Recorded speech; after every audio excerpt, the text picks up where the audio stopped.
इसके पहले वीडियो में मैंने आप सभी लोगों को इन्फिनेटिव के प्रयोग से सिंथेसिस करना बताया था और आज के वीडियो में मैं आप सभी लोग को यह बताने वाला हूं कि नॉमिनेटिव एब्सोल्यूट का प्रयोग करके कैसे हम दो या दो से अधिक सेंटेंसेस को एक नया सिंपल सेंटेंस बना सकते हैं। तो सबसे पहले यह जानेंगे कि नॉमिनेटिव एब्सोल्यूट क्या होता है और इसका प्रयोग कब करते हैं। तो नॉमिनेटिव मीन्स होता है कर्ता और एब्सोल्यूट मतलब होता है पूर्ण। नॉमिनेटिव एब्सोल्यूट उस कर्ता को कहते हैं जो जिस वाक्य की क्रिया पर उसका कोई प्रभाव नहीं पड़ता है, उसी को हम नॉमिनेटिव एब्सोल्यूट बोलते हैं। अब वो जानेंगे कि नॉमिनेटिव एब्सोल्यूट का प्रयोग हम कब करते हैं और क्यों करते हैं। तो डियर स्टूडेंट्स, है क्या, जब वाक्य में सब्जेक्ट अलग अलग होते हैं तो हम ऐसे में यूज करते हैं नॉमिनेटिव एब्सोल्यूट का। और नॉमिनेटिव एब्सोल्यूट में जब सब्जेक्ट अलग अलग होते हैं और वाक्यों के बीच में एक प्रकार का रीजन और रिजल्ट का संबंध होता है, यानी कारण और परिणाम का संबंध होता है, तो ऐसे में हम नॉमिनेटिव एब्सोल्यूट का प्रयोग करते हैं। अर्थात यदि एक सेंटेंस में रीजन हो और अगले सेंटेंस में रिजल्ट हो, तो रीजन वाले सेंटेंस में हम नॉमिनेटिव एब्सोल्यूट का प्रयोग करके दो या दो से अधिक सिंपल सेंटेंसेस को हम एक नया सिंपल सेंटेंस बनाते हैं। इतनी कहानी क्लियर हुई। तो देखिए, हमने लिखा है कि जब दो वाक्यों में सब्जेक्ट अलग अलग हो एवं वाक्यों में व्यक्त कार्य के बीच कार्य परिणाम का संबंध हो, अर्थात एक कार्य होने के बाद दूसरा कार्य उसका क्या हो, परिणाम हो, तो ऐसे में हम नॉमिनेटिव एब्सोल्यूट का प्रयोग करते हैं। आज समझ में आ रही। और नॉमिनेटिव एब्सोल्यूट कहते किसे हैं? नॉमिनेटिव एब्सोल्यूट उस कर्ता को कहते हैं जिस पर वाक्य की क्रिया पर उसका कोई प्रभाव नहीं पड़ता है। अब वो रूल्स क्या है कि जब हम नॉमिनेटिव एब्सोल्यूट का प्रयोग करके एक दो या दो से एक सिंपल सेंटेंसेस को एक नया सिंपल सेंटेंस बनाते हैं, तो जिस सेंटेंस में रीजन होता है उसमें कर्ता के बाद हम सब्जेक्ट के बाद हम हैविंग पास्ट पार्टिसिपल का प्रयोग करके हम सिंथेसिस करते हैं। और दूसरे सेंटेंस को जो कहते हो लिख देते हैं। फिर यह भी एक पॉइंट है, यदि सेंटेंस हमारा एक्टिव वॉइस में होता है तो हम सब्जेक्ट के बाद हैविंग का प्रयोग करते हैं, और यदि सेंटेंस हमारा पैसिव वॉइस होता है तो हम सब्जेक्ट के बाद हैविंग बीन का प्रयोग करते हैं। अब इसमें हमने आपको बी के फॉर्म्स बता रखे थे। यदि ऐसे सेंटेंसेस में बी के फॉर्म्स, अगर बी के फॉर्म्स आए is am are was were आए और वह हेल्पिंग वर्ब के रूप में काम ना करके मेन वर्ब के रूप में काम करे, तो ऐसे में हम सब्जेक्ट के बाद बीइंग का प्रयोग करते हैं। तो देख लेते हैं कुछ सेंटेंस के थ्रू। देखिए, हमने ये सेंटेंस किया, द सन से दे रिटर्न टू देयर होम। सूर्यास्त हुआ और वे कहाँ गए? अपने घर को वापस गए। तो होता क्या है कि जब हम नॉमिनेटिव एब्सोल्यूट का प्रयोग करके सिंथेसिस तभी बना सकते हैं जब सब्जेक्ट हमारे डिफरेंट हो। तो पहले सेंटेंस में सब्जेक्ट द सन हो और दूसरे सब्जेक्ट में सब्जेक्ट क्या है? दे है। दोनों अलग अलग सब्जेक्ट हैं, और जब दोनों अलग अलग सब्जेक्ट होते हैं तो ऐसे में हम नॉमिनेटिव एब्सोल्यूट का प्रयोग करके सिंथेसिस बनाते हैं। और नॉमिनेटिव एब्सोल्यूट का प्रयोग करने के लिए क्या करते हैं? हम पार्टिसिपल का प्रयोग करते हैं। अब पार्टिसिपल होते हैं तीन। अब कितने बच्चे को कन्फ्यूजन कि किस पार्टिसिपल का प्रयोग करें? रिजन पार्टिसिपल की पास्ट पार्टिसिपल की परफेक्ट पार्टिसिपल।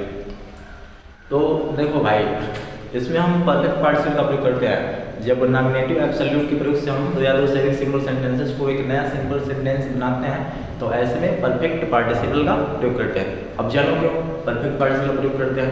परफेक्ट पार्टिसिपल का प्रयोग इसलिए करते हैं क्योंकि इसमें एक कार्य पूर्ण रूप से समाप्त हो जाता है, फिर दूसरा कार्य प्रारंभ होता है, और जो कार्य को समाप्त होना दिखाता है, प्रदर्शित करता है, उसके वरों को हम क्या करते हैं परफेक्ट पार्टिसिपल के प्रयोग से कंबाइन करते हैं, जैसा कि हमने पार्टिसिपल में आप लोग को बता रखा है। इसलिए यहाँ पर प्रेजेंट पार्टिसिपल का प्रयोग न करके हम लोग क्या परफेक्ट पार्टिसिपल का प्रयोग करते हैं। इतनी कहानी क्लियर हुई? तो देख लो। अब देखो मेरे भाई, द सन से सूर्योदय है, या क्या है, एक रीजन है, कारण है, और इस कारण का रिजल्ट क्या हुआ कि वे अपने घर को क्या वापस गए। तो जिसमें रीजन होता है ना, उसके सब्जेक्ट को हम उसके सब्जेक्ट के बाद हम पार्टिसिपल का प्रयोग करते हैं। तो सब्जेक्ट क्या है, सन है, तो सन को नॉमिनेट कर दो मेरे भाई, द लिखे, सन लिखे, और परफेक्ट पार्टिसिपल का प्रयोग करोगे, सन के बाद हैविंग लगा दो, द सन हैविंग सेट हुआ, कॉमा लगाओगे, और ये जो अगला सेंटेंस है ना रिजल्ट वाला, इसको ज्यों का त्यों लिख दो, इसमें कुछ चेंजिंग नहीं करना है। दे रिटर्न टू देयर, ये आपका बन गया दो सेंटेंस का एक सिंपल, एक नया सिंपल सेंटेंस। अगला देख लो, the teacher entered the class, अध्यापक क्लास में एंटर किए हैं, द स्टूडेंट्स स्टूड अप, और विद्यार्थी क्या है, खड़े हुए हैं। पहले सेंटेंस में क्या है, रीजन है कि रिजल्ट है, रीजन है मेरे भाई। दूसरे में क्या है, टीचर का क्लास में एंटर करना एक रीजन हुआ, और बच्चों का स्टूडेंट्स का खड़ा होना उसका परिणाम हुआ, रिजल्ट हुआ। और हम नॉमिनेटिव एब्सोल्यूट का प्रयोग करते किस में है, रीजन वाले सेंटेंस में, रीजन वाला सेंटेंस है। और पार्टिसिपल का प्रयोग क्या करना है, परफेक्ट पार्टिसिपल का प्रयोग करना है। तो सब्जेक्ट के बाद हमको क्या करना है, हैविंग का प्रयोग करना है, और हैविंग के साथ मेन वर्ब की थर्ड पार्ट, तो ऑलरेडी थर्ड पार्ट दे रखा है। द टीचर लिखोगे, हैविंग का प्रयोग करोगे, हैविंग के बाद inter, the teacher having inter, comma लगाओगे, द स्टूडेंट्स स्टूड अप। अब देखो मेरे भाई, हमने क्या बताया कि नॉमिनेटिव एब्सोल्यूट उस कर्ता को कहते हैं जिसका वाक्य की क्रिया पर कोई प्रभाव नहीं पड़ता है। तो ये जो है ना, the teacher having entered, the teacher having entered, यहाँ द क्लास छोड़ दिए, द क्लास। अब क्लास में टीचर आया तो द स्टूडेंट स्टूड अप, प्रभाव किस कार्य का प्रभाव किस पर पड़ा, टीचर पर नहीं मेरे भाई, इस पर स्टूडेंट पर, यानी बच्चों का खड़ा होना, खड़े होने पर प्रभाव पड़ा है इस स्टूडेंट पर, ठीक ना। यानी टीचर के द्वारा कोई कार्य नहीं किया गया, कार्य किसके द्वारा किया गया, स्टूडेंट के द्वारा खड़े होने का कार्य किया गया। समझ आया? अब कुछ और एग्जाम्पल देखेंगे।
अब कुछ और एग्जाम्पल देख लेते हैं मेरे भाई।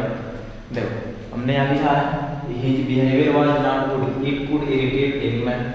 उसका व्यवहार अच्छा नहीं था, it could irritate any man, या किसी भी व्यक्ति को इरिटेट कर सकता था। तो पहले सेंटेंस क्या है, रीजन है कि रिजल्ट है? पहले सेंटेंस में रीजन है, क्या रीजन है? बिहेवियर अच्छा ना होना, और दूसरे सेंटेंस में रिजल्ट है कि कोई भी व्यक्ति इससे इरिटेट हो सकता है। तो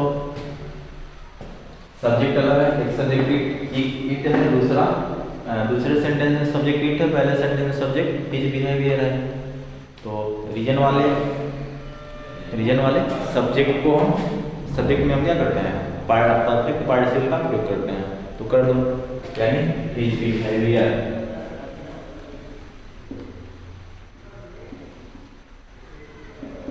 हिज बिहेवियर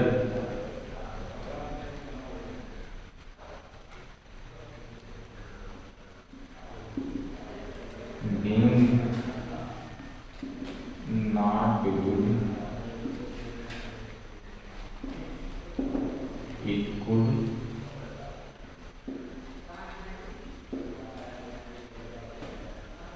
irritate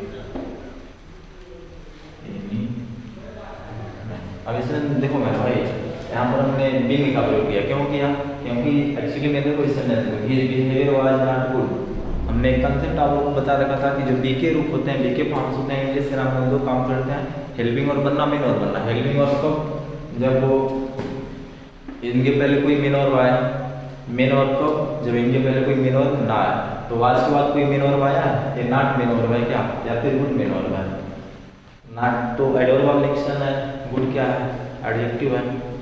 वाज के बाद कोई मेन और आया नहीं, तो एक बन गया मेन और जब बी के फॉर्म्स मेन और का काम कर दे तो हम नॉमिनेटिव एब्सोल्यूटिव का प्रयोग करके जब हम सेंटेंस को बनाते हैं, जोड़ते हैं, कंबाइन करते हैं, तो बीइंग का प्रयोग करते हैं। सब्जेक्ट के बाद हम बीइंग का प्रयोग करते हैं। इसमें his behaviour being not good, it could irritate any man. इतनी बात समझ में आई? अगला देख लो, my pocket was big, I had no money for the bus fare. मेरी जो जेब थी वो काट ली गई मतलब चुरा ली गई, मतलब पैसे से चोरी हो गई। माय पॉकेट वाज पिक्ड, मेरी जेब काट ली गई। I had no money for the bus fare, और मेरे पास बस के भाड़े के लिए पैसा नहीं था। अब बताओ किसमें रीजन है, किसमें रिजल्ट है? तो रीजन तो है इसमें पहले वाले सेंटेंस में, और रिजल्ट किसमें है, सेकंड वाले सेंटेंस में। तो जिस सेंटेंस में रीजन होता है उस सेंटेंस में सब्जेक्ट के बाद हम पार्टिसिपल का प्रयोग करते हैं। किस पार्टिसिपल का? परफेक्ट पार्टिसिपल का। एक्चुअली अब यहाँ पे हम हैविंग, केवल हैविंग का प्रयोग नहीं करेंगे सब्जेक्ट के बाद। क्यों नहीं करेंगे? क्योंकि मेरे भाई यह जो सेंटेंस है यह पैसिव वॉइस में है, और हैविंग का प्रयोग सब्जेक्ट के बाद हैविंग का प्रयोग कब करते हैं? जब सेंटेंस हमारा एक्टिव वॉइस में होता है, और जब सब्जेक्ट हमारा पैसिव वॉइस में होता है तो हम हैविंग बीन का प्रयोग करते हैं। तो देखो लिखेंगे, my pocket having been picked, comma लगाएंगे, I had no money for bus fare. समझ में आ रहा है? अब आगे देख लो, the class work was over, class का जो काम था वो समाप्त हुआ। The students left the class, और जो विद्यार्थी थे वे क्लास को लेफ्ट कर दिए, छोड़ गए, यानी क्लास से चले गए। पहले सेंटेंस में रीजन है, दूसरे सेंटेंस में रिजल्ट है।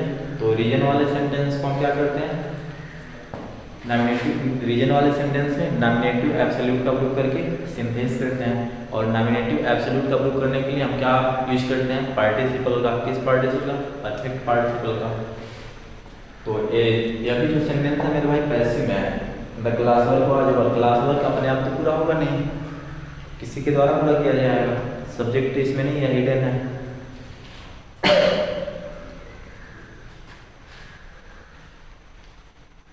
तो देखो इसमें, सॉरी भाई थोड़ा तबीयत खराब हो गई है आज। तो इसमें हैविंग बीन का प्रयोग करेंगे the class work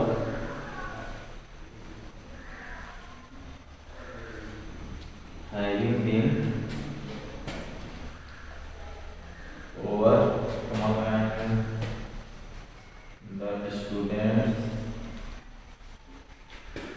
left the class।